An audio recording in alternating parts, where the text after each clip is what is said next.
Nursing का exam देने के लिए कॉम्पिटिटर के दिमाग में सबसे पहला क्वेश्चन आता है कि कौन सी बुक्स हैं जो पढ़ के वो नर्सिंग का एग्ज़ाम क्वालीफाई कर सकता है। NET SET, PGI, SSPG, UPPSC, RRB, PGI Chandigarh, बहुत सारे ऐसे नर्सिंग के एग्ज़ाम हैं जो आप सेम बुक्स पढ़ के, वो थ्योरी पढ़ के आप एग्ज़ाम क्वालीफाई कर सकते हो। तो कौन सी ऑथेंटिक बुक है जो पढ़कर आप एग्ज़ाम क्वालीफाई कर सकते हो? तो सो हे गाइस, आज हम बात करने वाले हैं उन सारी बुक्स के बारे में जो पढ़कर आप नर्सिंग का एग्ज़ाम क्वालीफाई कर सकते हो। बात तो सही है।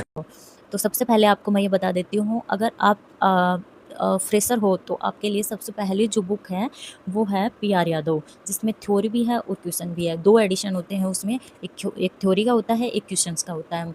तो अगर आपको थ्योरी क्लियर करनी है तो आपको उसका जो फर्स्ट पार्ट है वो लेना होगा, और सेकंड जो उसका होता है वो होता है क्वेश्चंस का।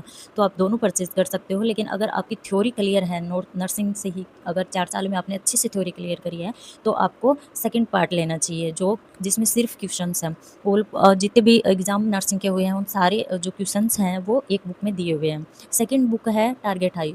टारगेट हाई अगर आपने पढ़ ली है, या एक अगर सिर्फ टारगेट हाई आप पढ़ रहे हो, तो भी आप एग्ज़ाम क्वालीफाई कर सकते हो। इसमें जितने भी पहले के एग्ज़ाम हुए हैं वो सारे क्वेश्चंस एक जगह दिए हुए हैं। इसके अलावा उसमें थ्योरी भी ऐड है, तो आप थ्योरी भी उसमें से पढ़ सकते हैं और क्वेश्चन भी कर सकते हैं। थर्ड बुक है, अगर आपने ये दोनों बुक क्लियर कर ली है, पूरी दोनों बुक पढ़ ली है अच्छे से, तो उसके बाद आप सौंडर्स पे जा सकते हो।